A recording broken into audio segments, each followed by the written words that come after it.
Dreams. Everybody has dreams. And sometimes that's all it really is. But what if it was real? The American Basketball Association began as a rival to the NBA. One could say that they were innovators. They hosted the first ever slam dunk contest and even created the three-point line. They supplied the league with players like Coney Hawkins and Julius Erving, aka Dr. J. But in 1976, the ABA and NBA met to finalize a merge. The New York Nets, Indiana Pacers, Denver Nuggets, and San Antonio Spurs would join the NBA as full members. And just like that, the people thought the ABA was over. But in reality, it was just beginning. The Silicon Valley Panthers, one of the newest additions to the modern ABA. They have people that played college basketball, went professional overseas, and some that just had playing professional basketball on their bucket list. Eric Seaman from Colorado Springs, Colorado. Been playing ball since I was about 7 years old, man. I'm all about this stage of my career. I just want to win a championship. So whatever I got to do to win a championship, and if that means being a water boy, I don't care. I just want to win. That's where I'm at in my career. Shout out my pops. If it wasn't for him, I wouldn't be here. He sacrificed a lot. He worked a waiter job, did everything he could to keep a roof over my head. Shout out my wife, Carissa. She's taking care of the kids right now so I can do this. So love you, babe. And shout out Panthers. Let's get this championship this year. Yeah, my name is Craig. I'm from San Jose, California. Played overseas a little bit in South America, then in the Philippines. And I'll travel to the East Bay, South Bay, North Bay, hoop out there. But then once I actually left the country and was shown another culture and then how everyone is, man, it definitely humbled me. It taught me a lot to just enjoy hoop. You know what I mean? Because there's people out there that just love the game for the game purely, and we take advantage of things out here, and we come back and it really put it in perspective for me that way, bro. So I was like, man, we're lucky, we're fortunate, man. So it's cool. I like it. So I played junior college basketball at Gavilan Junior College down in Gilroy. Okay. But I tried trying out at the 4-year at Cal State East Bay in Hayward. But basically I felt like I was trying to do a walk-on. They gave me a shot, really, but not really, because they got me at a time where I felt like I wasn't ready for it, So they didn't tell me, oh, you'll get a time to do this. But then after that, I just went away from basketball a little bit. And then I found out that Silicon Valley Panthers was having tryouts. Yeah.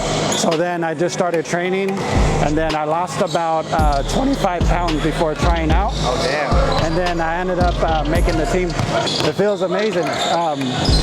One of my biggest dreams was to play professional basketball since I was young. Yeah. But I always felt like that dream was very far. But I would just say that God has been playing a big role in all that. He's been changing the way that I think about myself, my skills. Basically just started getting confidence in myself. And then I came out, just played just how I normally do, and then just made the team. Went to De Anza 2 years. Became all-time leading scorer. Most leading scorer in 2 seasons, most steals in a game, most steals in a season. So I did all that. Meanwhile, I couldn't get my grades right, so kind of had to take a step away from, after my sophomore year of college, I had to take a step away from playing and try to get my grades right. I had a couple of offers, Chaminade, Sac State, and a big old whole controversy went through that. So at the time, well, we thought he was going to be the coach. Pretty much offered me a scholarship that wasn't there. So I was sitting here ready to, I pulled away from Chaminade, a lot of other D2 schools, NAIA schools, Texas Pan America. Like I shied away from them because I told them, I said, I'm gonna go to Sac State, stay close to the house. My parents can drive out to come see me. And literally the week after I did that, I get a call from the coach that was supposed to become the coach, called me and told me he didn't get the job. And that was a tough situation for me. That kind of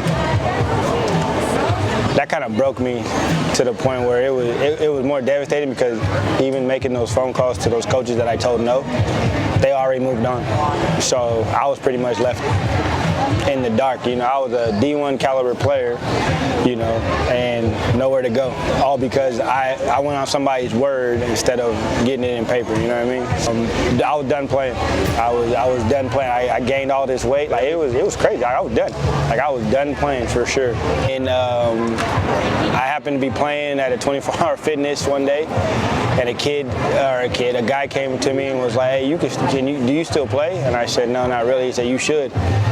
And that's how I started getting into the whole overseas stuff. It was because of the guy that approached me, and when he said that, it kind of opened up my eyes for me to start playing again. And then I kind of just went that route of trying to get back into shape, and that was a whole nother ball game. Honestly, I had a family friend reach out to me. I happened to be coaching one day at a tournament, and he told me, he's like, hey, they're having a tryout for this ABA team. I said, and I thought Oakland or San Francisco, you know.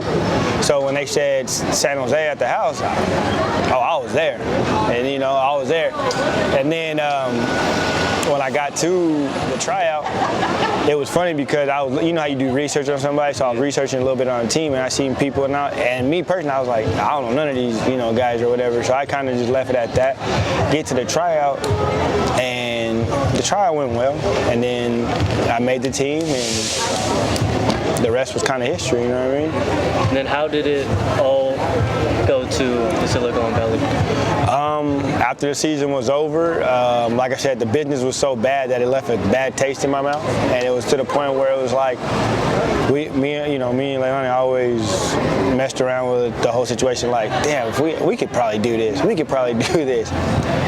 And then when we had, you know, the owner of the Panthers, Sebastian, come through and we actually talked about it, and he was talking about bringing it as a reality, it was kind of like, we'd be fools not to, you know what I mean? Like, we'd be idiots not to. We talked all this big game. Now it's kind of like, well, let's go ahead and do it. And that's kind of how we got here. And now we're here. He got a job with the Niners. They were still finishing up the stadium here. I said, hey, are you guys hiring? They said, no, not yet, but I got a job for you at the Warriors if you want it. Take it, I'll take it. I'll just get my foot in the door and I'll be good.